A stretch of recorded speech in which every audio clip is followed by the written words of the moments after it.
자, 오늘 함께 은혜 나누실 말씀입니다. 이사야 43장 18절에서 21절까지 있는 말씀입니다. 제가 가진 성경책으로는 구약 1020페이지에 있습니다. 이사야 43장 18절에서 21절입니다. 봉독해 드리도록 하겠습니다. 너희는 이전 일을 기억하지 말며 옛날 일을 생각하지 말라. 보라, 내가 새 일을 행하리니 이제 나타낼 것이라. 너희가 그것을 알지 못하겠느냐?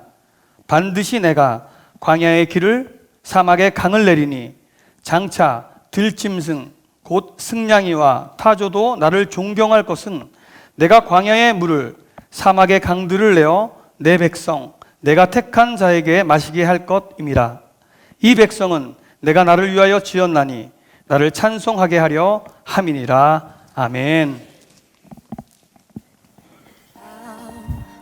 Great is the love God displays for us, love that soars beyond the starry heavens, reaches to the depths of the seas. How vast is the love God displays for us, love that bears the mark of every story, amazing love we sing for His name. Oh, love of God, how rich and pure, how measureless and strong, it shall forevermore endure. The saints and angels song. Oh, love of God, how rich and pure, how measureless and strong, it shall forevermore endure. The saints and angels song. Oh, love of God, how rich and pure, how measureless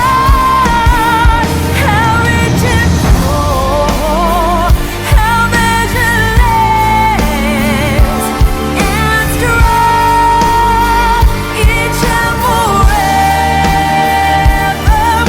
endure. The saints and angels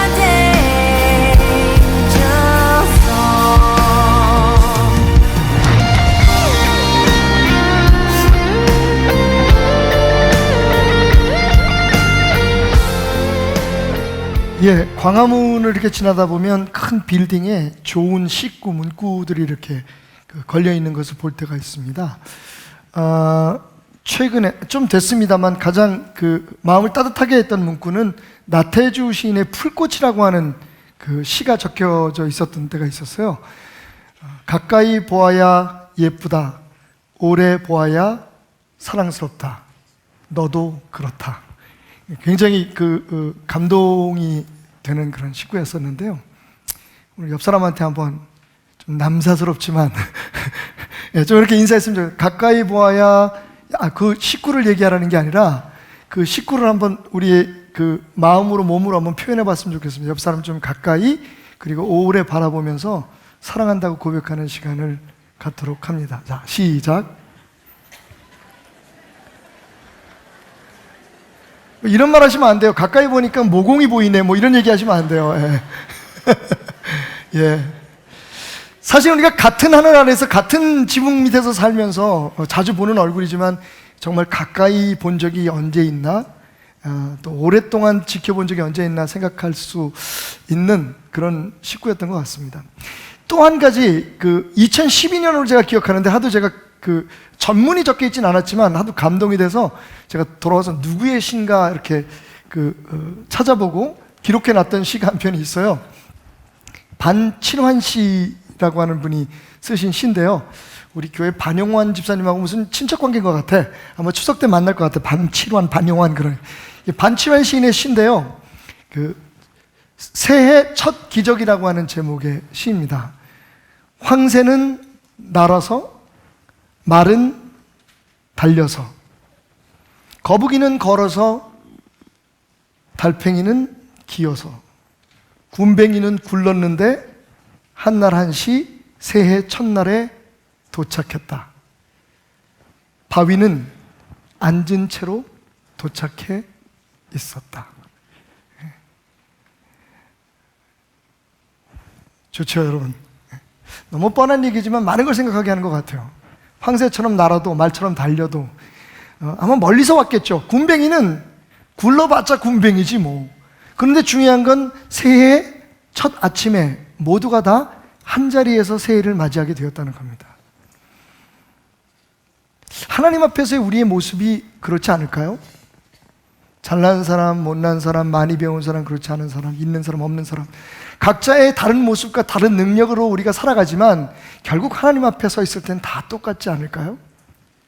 하나님의 역사하심을 기대하고, 오늘 우리가 함께 읽었던 말씀에 보니까 내가 새 일을 시작할 것이다 라고 하는 말씀 앞에서 잘난 것 뭐 하겠습니까? 못난 게 무슨 문제가 되겠습니까? 그저 그분 앞에 서는 것, 그 순간부터 하나님의 역사는 시작된다 라는 영적인 교훈을 갖게 했던 식구였습니다. 오늘로서 그 사랑을 그리다 이제 네 번째 마지막 설교를 여러분과 나눕니다. 오늘은 좀 특별한 그림, 특별한 인생을 여러분에게 잠시 소개하려고 하는데요. 오늘도 우리를 깊은 은혜로 인도하기 위해서 도움을 주실 분이 여기 와 계십니다. 우리 박은지 자매님을 모시도록 하겠습니다. 여러분 뜨거운 박수로 맞아주시기 바랍니다.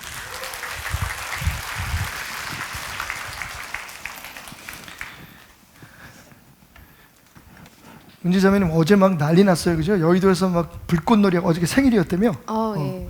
막 미국에서도 와서 불꽃놀이하고 난리 났었어요. 네, 목사님께서 우리 시장님께 부탁해가지고 특별히 저를 위해 예, 죄송합니다. 저희 집 분위기가 항상 이렇게 좀 뭔가 좀 이상해.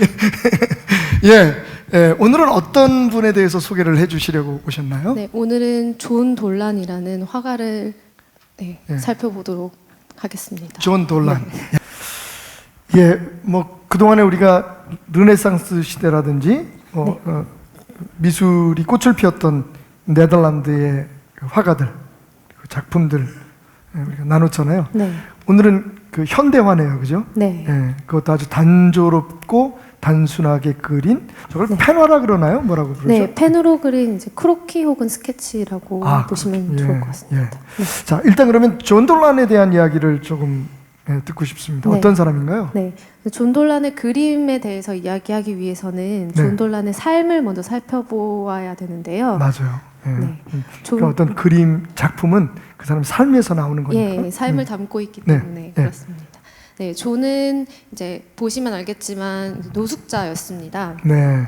네, 그래서 존이 노숙자가 된 이유가 네. 굉장히 충격적인데요. 네. 네, 흡사 저희 나라의 이제 막장 드라마 같은 그런 삶. 예. 네. 듣고 싶어서 궁금해지는데요, 네. 갑자기. 예. 존은 삼남 이녀로 영국의 환경미화원 아버지에게서 자랐군요. 자랐습니다.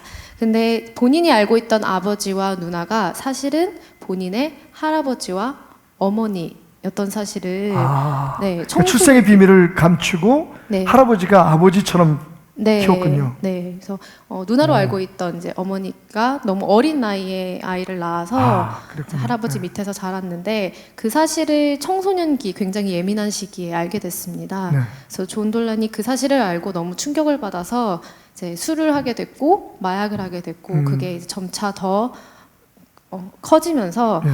범죄로까지 이어졌습니다. 네. 네, 그래서 12년 동안 약 300개의 전과를 갖고 전과 300번. 네, 그 30번의 교도소 생활을 했다고 12년 합니다. 동안에. 네, 12년 동안. 그 사람이 어떤 삶을 살았는지 대강 알게 되는. 네, 그런데 이제 그 사람의 삶의 역전의 그런 네. 기회가 찾아온 거죠. 네. 보신 거와 같이 굉장히 귀여운 강아지 한 마리를 만나게 됩니다. 바로 이 강아지입니다. 그죠? 네. 예. 이 강아지는 정말로 노숙자들 사이에서 맥주 한 캔으로 팔리던 강아지였습니다. 노숙견이네요. 쉽게 말하면. 네. 예. 그래서 이 강아지는 다른 노숙자들이 키우면서 본인의 삶과 그리고 그러니까 본인과 강아지의 생계를 책임져야 되기 때문에 동질감도 네. 느끼고 네네네. 외로움도 느끼고. 네네 그런 이제 동반자 같은 역할을 하던 강아지였는데 이제 돌고 돌다 보니 강아지도 굉장히 상처를 받은 상태에서 네. 마지막으로 만난 게 존입니다. 네. 존도 굉장히 강아지를 원해서라기보다는 떠맡게 된 상황이었거든요. 어떻게 보면 자기 삶과 비슷했던 것 같아요. 그죠? 버림받아지기도 네. 하고 어쩔 수 없이 누군가에 얹혀서 살아간다는 그런 느낌들. 네, 그래서 존이 조지를 통해서 본인의 삶을 다시 한번 바라보게 되고 네. 그리고 본인이 받지 못했던 책임감과 관심을 이제 강아지에게 본인이 부어주면서 네. 이제 회복을 한 것 같습니다. 아까 그 말이 굉장히 생각이 나요. 제가 그 변화될 수밖에 없었던 거, 제가 이렇게 범죄에서 떠났던 이유는 이 강아지에 대한 책임감 때문이었습니다. 네. 그러니까 사실은 인간에게 무엇인가에 대한 책임감을 갖는다는 것, 다른 말로 얘기하면 삶의 어떤 목적을 발견한다는 것, 네. 그게 굉장히 중요한 것 같다는 생각이 들었어요. 그죠? 맞습니다. 예. 네. 자, 그래서 이제 그림을 그리기 시작하고, 네. 예, 그 강아지를 그리는. 근데 제가 생각해 보면 원래 그러면 그 존에게는 미술적인 재능이 있었던 거예요, 그죠? 네, 숨겨진 재능을 가지고 있었던 것 같습니다. 그런데 그것을 발휘하기에는 본인이 자기 자신에 대한 너무 그 낮은 셀프 이미지, 그러니까 네. 자기에 대한 자존감이 낮았고, 네, 네. 또 자기는 피해자라는 의식으로 살다가 보니까 네. 그 재능을 꽃피우지 못했는데 강아지 한 마리가 네. 그의 삶이 회복되면서 그 재능들이 이제 나오기 시작했죠. 나오기 시작한 것 같습니다. 아까 제가 깜짝 놀랐어요. 그 펜화인데 그냥 끄적끄적 그린 것 같은 네. 이 그림이 한 점에 800만 원에 팔렸다. 네, 600에서 800만 원으로 약 100여 장이 다 팔렸어요. 그날 전시한 그림들이 다 팔렸다고 합니다. 그리고 더 감격적인 건 아까 그 빅 이슈 재단이라는 얘기가 나왔잖아요. 예, 돈 번 예. 걸 가지고 뭐 대형 박물관이라든지 빅 이슈 재단. 근데 빅 이슈 재단이 제가 왜 그 말이 마음에 와닿냐면 지금 저희 교회에서 그 매월 첫째 주 수요일마다 그 길거리에 계신 분들을 위해서 우리가 봉사를 나가잖아요. 네. 근데 그분들이 파는 잡지가 있어요. 그 잡지 이름이 빅 이슈입니다. 네네. 저 예. 길에서 종종 예, 그러니까 많이 봅니다. 그 노숙인들이 본인들이 그 잡지를 팔아서 거기서 나온 돈으로 생활을 하게 되는데 네. 그게 세계적인 재단이에요. 네. 근데 지금 이 본인이 노숙자였음에도 불구하고 그 번 돈을 가지고 더 자기보다 더 어려운 사람들을 돕기 시작했다는 거죠. 네, 맞습니다. 아, 이 강아지 한 마리로 인해서 참 많은 것들이 변화됐네요. 네. 자, 그러면 이제 은지자매 얘기를 좀 듣고 싶어요. 네. 네. 은지자매도 지금 미술을 하고 있잖아요, 네. 그죠? 예. 네. 저에게도 조지와 같이 예. 저의 삶을 변화시킨 한 가지가 있었습니다. 계기가 있었습니다. 네, 계기가 있었습니다. 듣고 싶습니다. 어떤 계기였나요? 네, 저는 하나님의 말씀을 통해서 저의 그림과 제 삶이 굉장히 많이 변화됐습니다. 아 근데 진짜 은지야 궁금한 게 있어. 네. 너 왜 자퇴했냐? 고등학교 때. 네, 제 2주 전에 서울 내가 지금도 학교 안 간다고 막 그래가지고 네. 아빠 엄마 죄송합니다 이게 집안 얘기를 너무 했어요. 근데 그렇게 어렵게 들어간 서울 다들 들어가고 싶은 학교인데 왜 자퇴를 하셨습니까? 네, 제 2주 전에는 네. 이제 돈 가지고 좀 농담을 했는데 네, 사실은 네. 그것보다는 제가 어렸을 때부터 예. 그림을 이제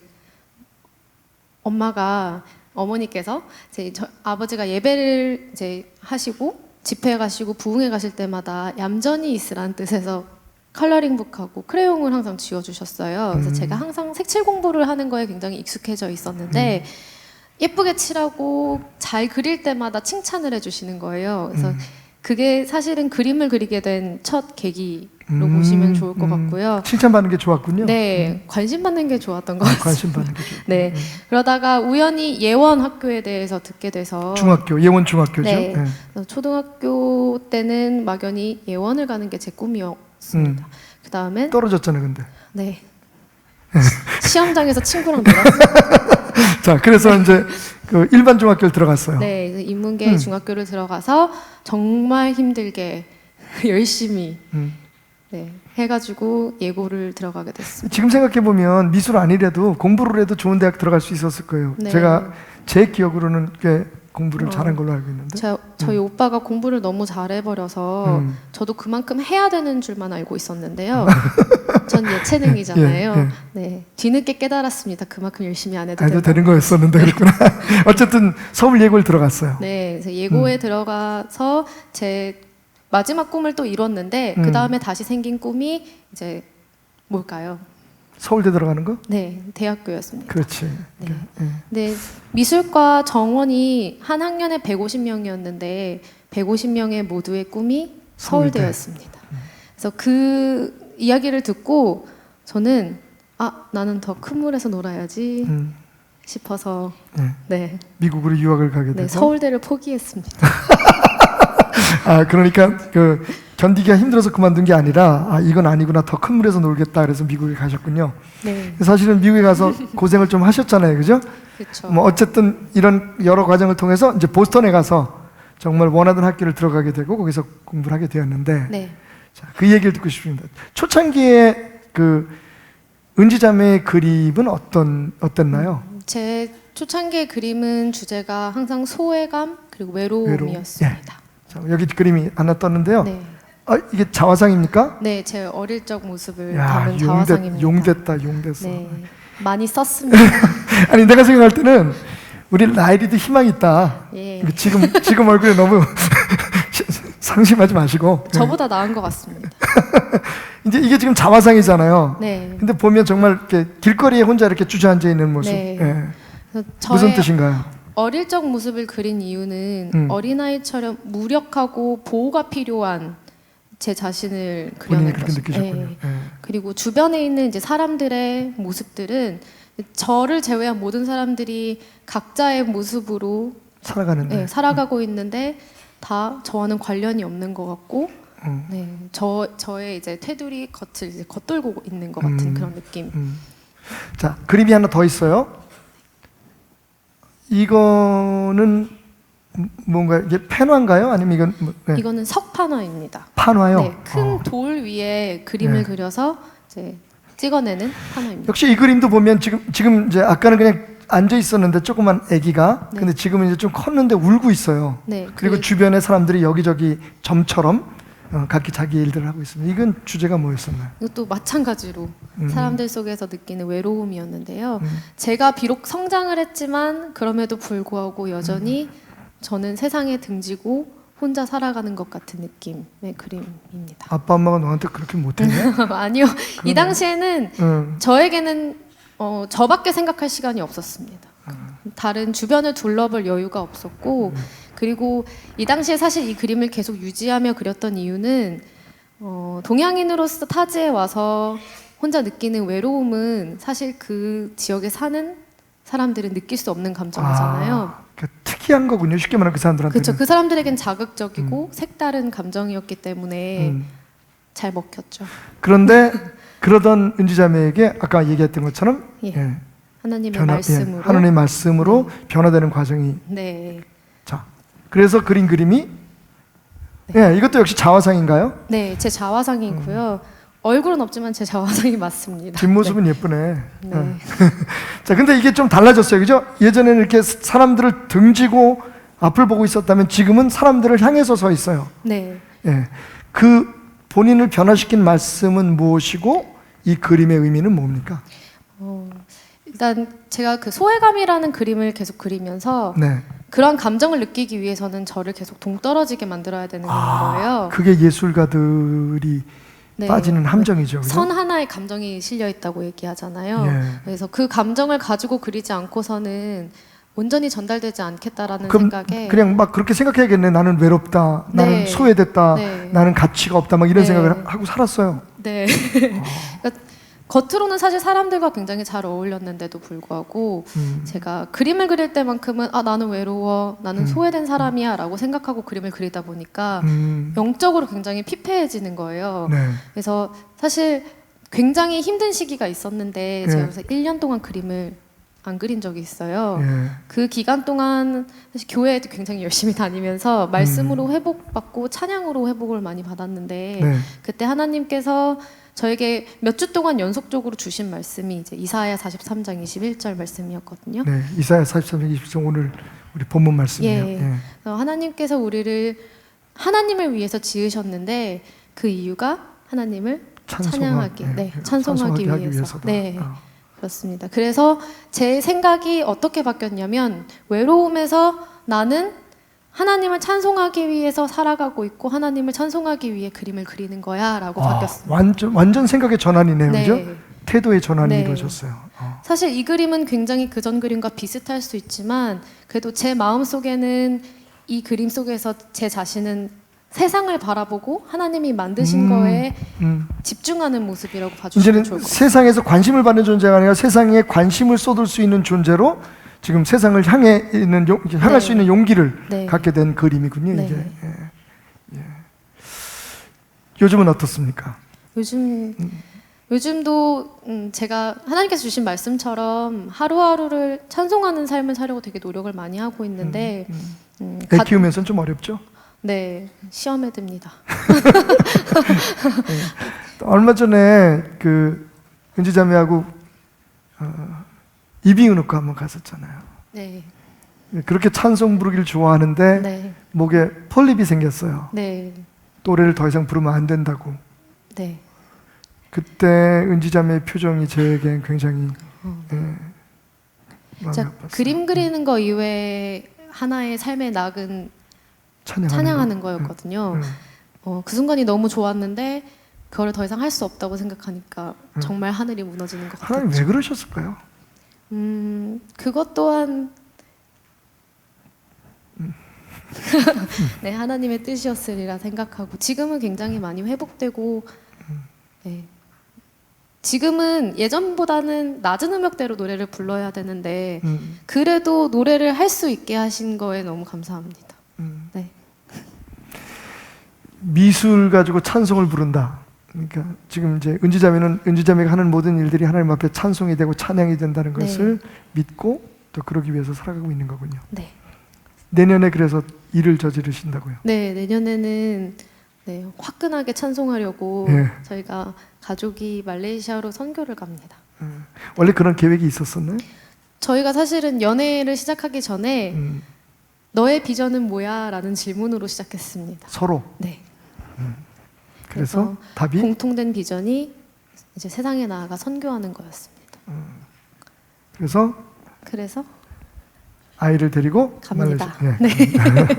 네. 네. 아직 분명한 아무것도 없잖아요, 그죠? 네, 아직 확실한 건 없지만 저희가 계속 기도하고 준비하고 있습니다. 그래서 함께 기도해 주시면 너무 감사할 것 같습니다. 예, 지금까지 자신의 삶의 얘기를 나눠준 박은지 자매였습니다. 여러분 뜨거운 박수로. 감사합니다.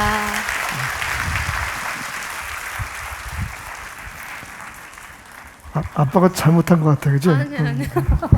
너무 외롭게.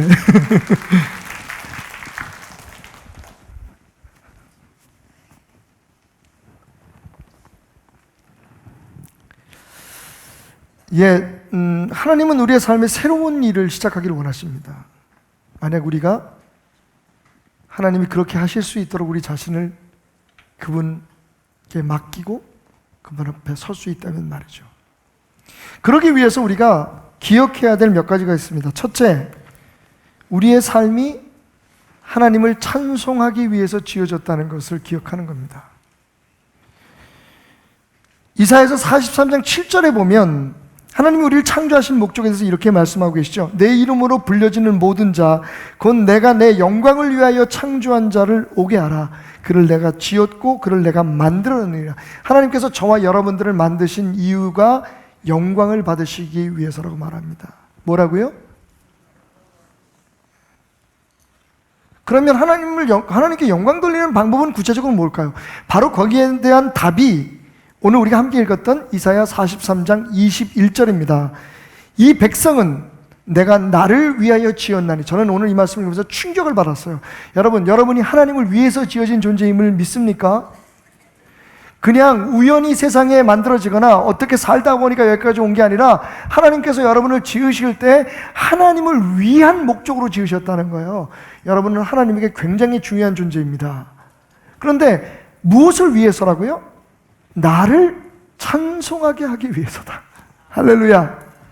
여러분, 잘나게 지어졌든 못나게 지어졌든 우리가 만족하든 그렇지 않든 세상 사람들이 어떻게 판단하든 하나님께서 우리를 창조하신 목적은 하나님이 영광 받으시기 위해서 우리의 입으로, 그리고 우리를 바라보는 다른 사람들의 입을 통해서 하나님께 찬송을 불러드리기 위해서 우리를 창조하셨다고 말하고 있습니다.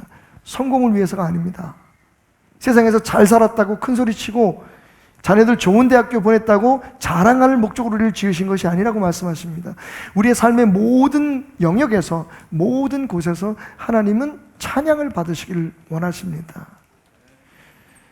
저는 참 제 딸이지만 키우면서 딸에게 참 많은 걸 배운 것 같아요. 오늘도 제가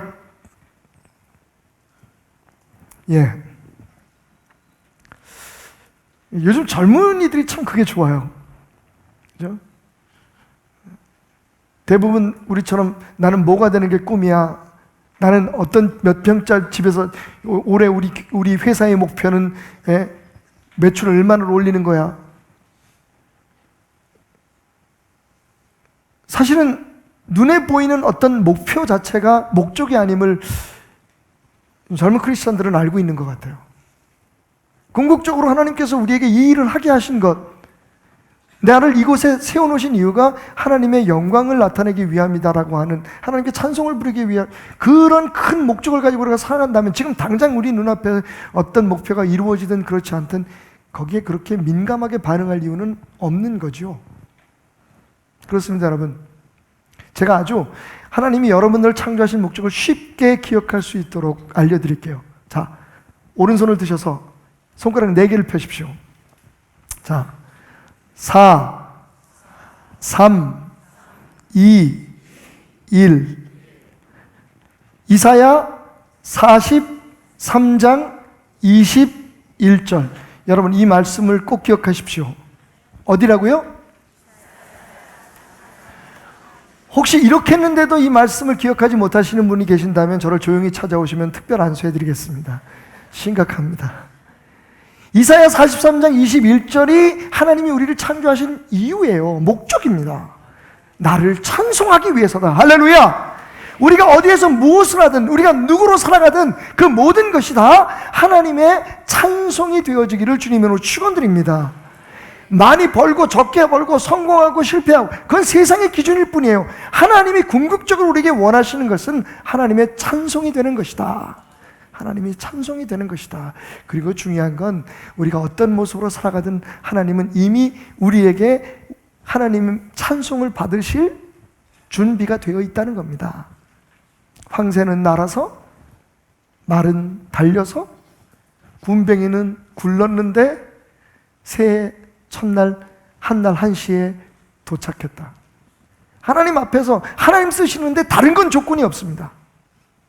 우리가 하나님을 위해서 하나님에게 영광을 돌리는 존재로 만들어졌고, 우리의 삶으로 그것이 무엇이든지, 그게 상업이든지 예술이든지 어떤 활동이든지 간에, 그게 목회이든지 우리의 모든 삶이 하나님 앞에 찬송이 되어 드려질 수 있다는 그 사실을 기억하고 사는 것, 그렇게 우리 안에 새로운 일을 시작하기를 원하시는 하나님 앞에 설 수 있는 것, 그것이 유일한 조건임을 하나님은 우리에게 말씀하고 계십니다. 자, 그러기 위해서 기억해야 할 것이 있습니다. 과거에 대한 집착이 아니라 현재에 대한 집중이 필요하다는 겁니다. 한번 따라해 볼까요? 집착이 아니라 집중을 합시다. 오늘 우리가 함께 읽었던 첫 절 18절 말씀을 보니까 너희는 이전 일을 기억하지 말며 옛날 일을 생각하지 말라. 여러분, 과거의 모든 일을 다 없었던 걸로 하라는 얘기인가요? 모르는 척 하라는 겁니까?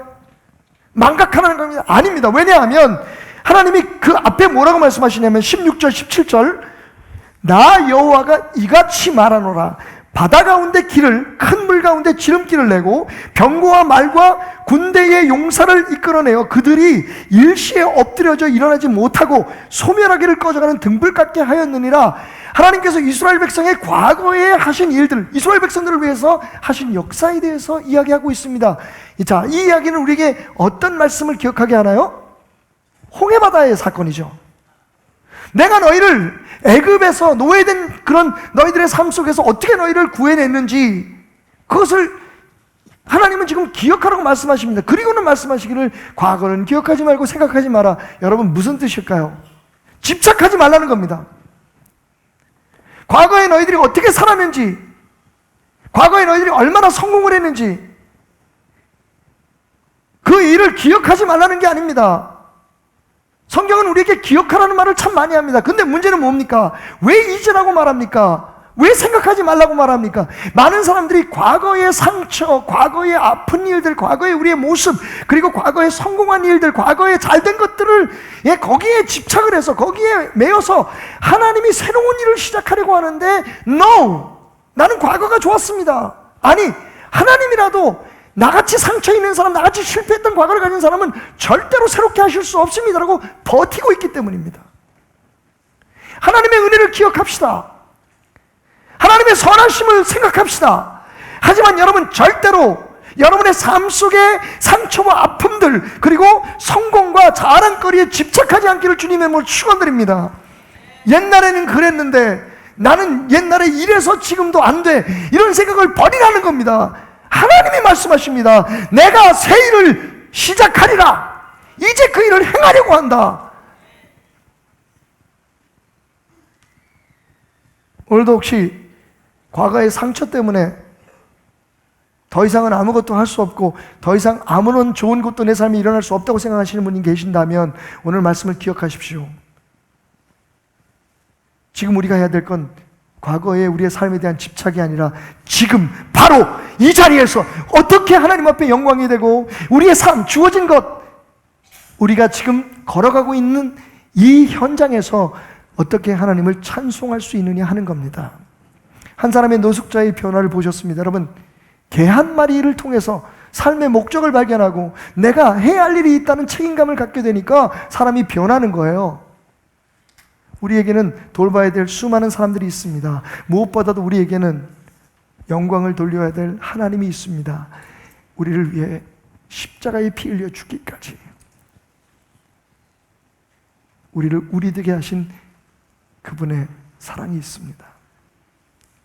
하나님의 사람으로서의 책임감을 가지고 그 하나님께서 우리에게 맡기신 사명, 나를 통해 세상이 하나님을 보게 하자, 하나님께 영광을 돌리게 찬송하게 하자. 마태복음 5장 16절, 저는 이걸 5.16 혁명이라고 얘기하는데, 내가 무엇을 하는 게 아니라 나를 보고 내가 하나님 앞에 뭘 해드리는 게 아니라 나의 모습을 보고 다른 사람들이 하나님을 찬양할 수 있도록 하게 하는 것, 이 혁명적인 찬송의 주인공이 되자. 미켈란젤로가 위대한 것은 그 사람이 위대해서가 아니라 하나님께서 그 사람을 위대하게 사용하셨기 때문입니다. 렘브란트가 은혜로운 것은 그가 원래 처음부터 은혜스러운 사람이 아니었기 때문이 아니라 하나님 앞에 쓰임 받으니까 그 사람이 은혜롭게 변했기 때문입니다. 오늘 우리도 다 마찬가지입니다. 각기 다른 모습, 각기 다른 능력, 각기 다른 상황 속에 서 있지만 우리를 통해 받으시는 하나님의 찬양은 동일하다는 것, 그것이 우리의 삶의 목적이 될 때 우리는 행복할 수 있다는 것을 오늘 말씀을 통해서 깨닫는 저와 여러분이 되기를 주님으로 축원드립니다. 집중하십시오. 오늘 내게 있는 것을 통해 어떻게, 오늘 내가 해야 할 일들을 통해 어떻게 하나님을 찬양할 것인가. 마지막 세 번째는 그런 하나님의 역사가 우리의 삶에 새롭게 하시는 새 일을 행하시는 하나님의 역사가 나타나기 위해 우리의 삶엔 여백이 필요하다는 겁니다. 여러분, 공백이 아닙니다. 공백은 쓸모없는 공간입니다. 버려진 공간입니다. 그런데 여백은 무엇인가 새로운 것을 창조해내고 많은 사람들에게 새로운 상상을 갖게 하는 공간을 얘기합니다. 미술에, 음악에, 그리고 부족하지만 저의 설교에 여백이 있다면 그건 여러분들이 채워야 될 부분인 거죠. 마찬가지로 우리의 삶에 하나님께서 새로운 역사를 시작하려고 하면 여백이 필요합니다. 버려진 공간 아닙니다. 난 못해, 나 안 해, 이 시간을 버릴 거라고 하는 생각이 아니라 하나님께서 일할 수 있도록 하나님이 일할 수 있는 공간을 내드리는 겁니다. 오늘 말씀을 보십시오. 이렇게 말씀하십니다. 보라, 내가 새 일을 행하리니 이제 나타낼 것이라. 너희가 그것을 알지 못하겠느냐. 반드시 내가 광야의 길을, 사막의 강을. 여러분, 광야가 없으면 하나님 길을 내지 않으십니다. 사막이 없는데 강을 어떻게 만드시겠습니까? 혹시 여러분 이런 생각 안 해보셨나요? 저는 오늘 설교를 준비하면서 무슨 생각을 했냐면요, 하나님께서 천지를 창조하신 그 놀랍고 아름다운 장면, 그 이전에 여러분 얼마나 오랫동안의 침묵이 있었을까요? 그건 하나님의 창조의 여백이었던 거예요. 아무것도 없었으니까 세상을 창조하셨죠. 만약 거기에 하나님이 창조하기 전에 많은 것들이 있었다고 치십시다. 여러분, 하나님이 무엇을 어떻게 거기에 새롭게 만드실 수 있었겠습니까? 우리의 삶이 그렇습니다. 때로는요, 우리의 삶의 광야와 같은 날들, 우리의 삶의 사막과 같은 그 아픔의 순간들이 하나님이 역사하실 수 있는 여백이 될 수 있다는 것을 기억하라는 겁니다. 부끄러워할 거 없습니다, 여러분. 두려워할 거 없습니다.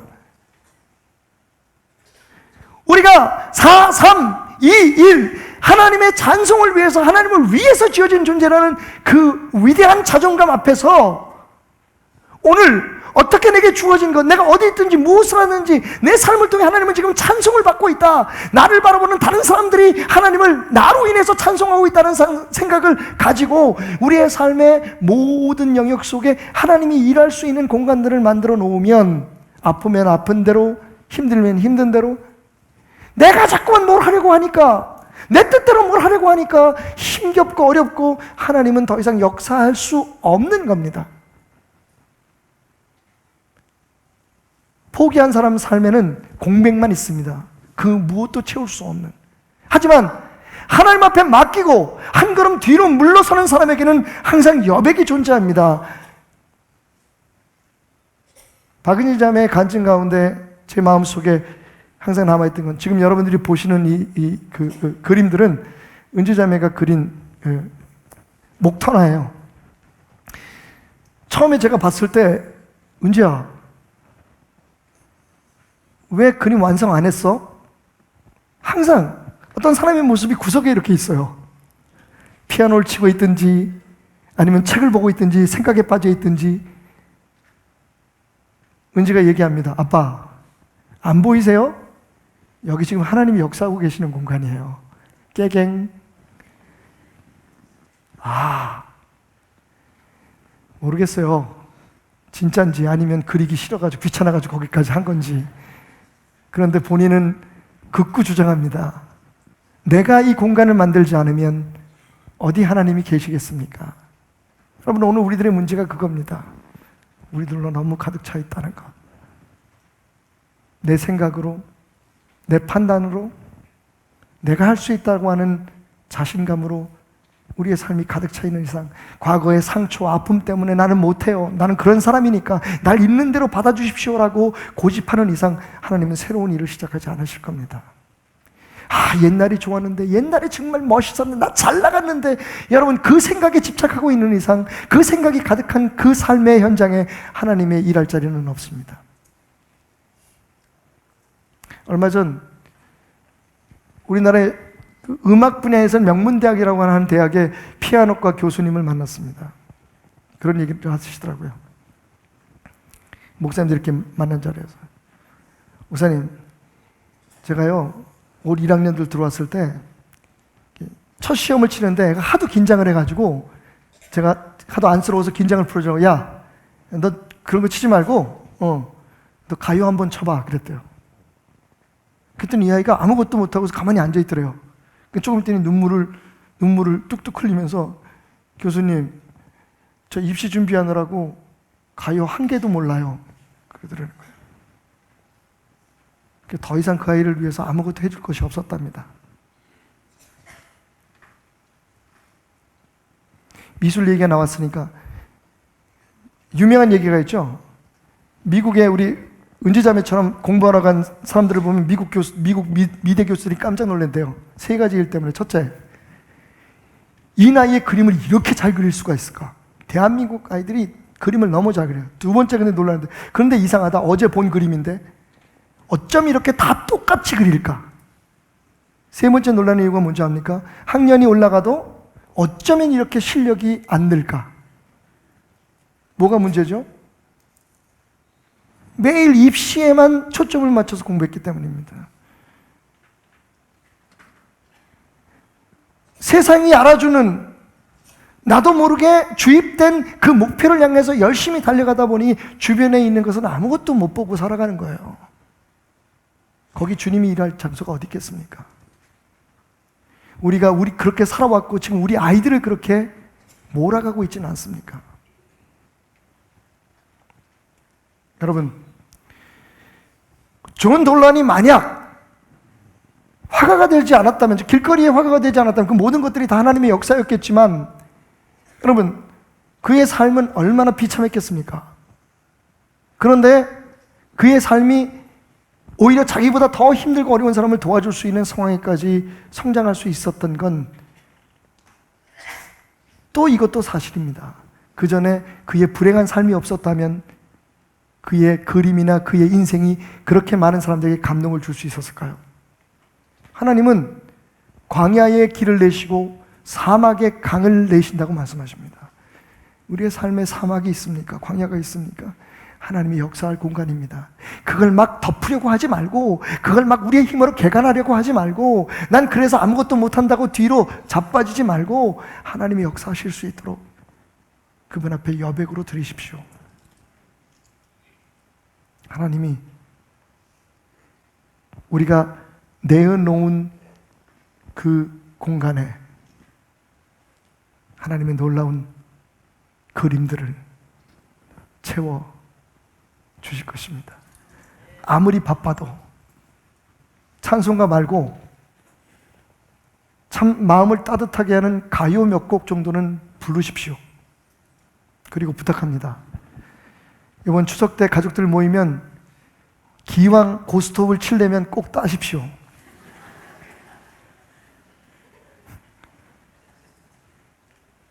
뭔 얘기야? 여유를 가지십시오. 귀를 기울이십시오. 가까이 보아야 예쁩니다. 오래 보아야 사랑스럽습니다. 하나님 앞에 당신도 그렇습니다. 여러분의 삶이 하나님의 그 사랑을 그려내는 화폭이 되시길 바랍니다. 어린 시절 저희는 그냥 뭐 특별한 목적 없이 아이들 손에 조용히, 제가 예배 인도하고 기도회 인도할 동안 아이들이 조용히 자기들 일에 열중했으면 좋겠다 생각해서 주어진 그 색연필 하나하나가 우리 아들에게 딸에게 자신들의 삶을 그릴 수 있는 그림이 되었던 것처럼 하나님이 여러분의 삶에 주신 그 가지각색의 색연필로 하나님의 사랑을 그려가며 여유 있게 하나님을 찬송하는 삶이 되시기를 주님의 이름으로 축원합니다.